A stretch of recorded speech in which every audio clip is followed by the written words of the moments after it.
Example 3 for chapter 1 and 2. We're going to construct a perpendicular bisector of segment AB. Just a notation point, AB with the bar over it, that's talking about the segment. That's the, when you see that, it's talking about the picture. If it said AB without the bar, it was talking about the length of it. So just as far as notation in the book, understanding what they mean by the notation. Bar over AB means the picture itself. Okay, we're going to perpendicularly bisect. There's no other way really to bisect a segment than perpendicularly. So that means at a right angle too. So we're going to create a segment that goes this way at a right angle to this. It's going to go right through the center of that segment, known as the midpoint. So with a setting greater than half of AB, place the compass point at A. So what that means is you take your compass here, put the point on A, and you can kind of ballpark that the middle is somewhere in this general area here. I'm not sure exactly where, but somewhere in there. So just make sure you're past that.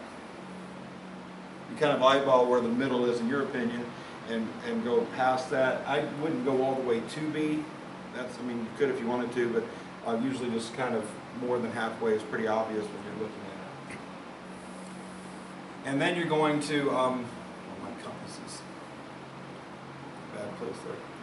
You're going to make an arc above and below the segment. So I'm going to put an arc up here, like so.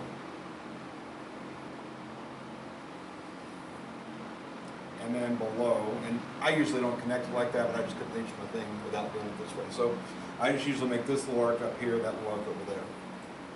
This over here is kind of extra, not necessary, doesn't hurt to have it. Okay. Now, our first opening of the compass was our own decision, right, as far as how far we wanted to go. Once you've made that decision, though, you don't change it. So once I've made this arc here, I'm going to come over, it says with the same setting, it means don't change your compass. Place the compass point at B. You're going to draw arcs above and below that should intersect the other arcs you have. So I've got that arc. So again, that's what I'm talking about. That's about how long you need. You just need the intersection point. And then you need this arc up here. So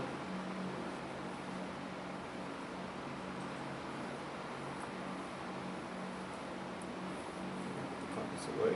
Right. So those points there lie on the perpendicular bisector. So if I just would name these points of intersection here, if I call this point up here E, I call this point down here F, or whatever you want to call them. It really doesn't matter what you call them. I just, you know, for the sake of having directions over there, I named things. Then you simply want to intersect E and F with a straight line. So I get my straight edge out, and I line it up with E and F.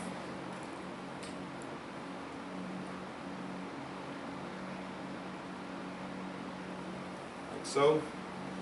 And then I just connect those with a nice straight line.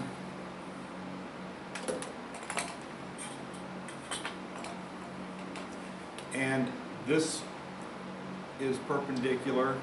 Bisector should be a line. The perpendicular bisector should be a line to a segment. So I'm going to put arrows on the line.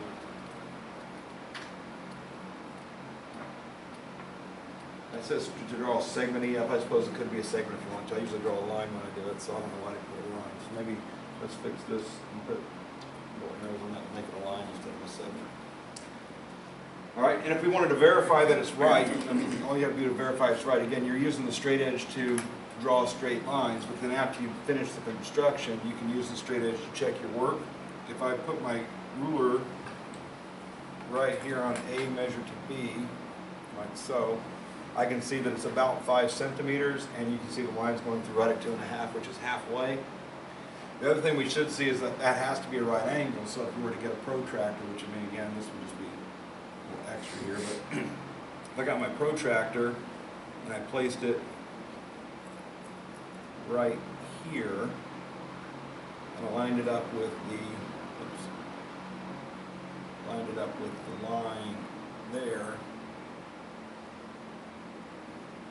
You can see it's pretty much at the right angle there. So, perpendicular bisector, that's how you do it.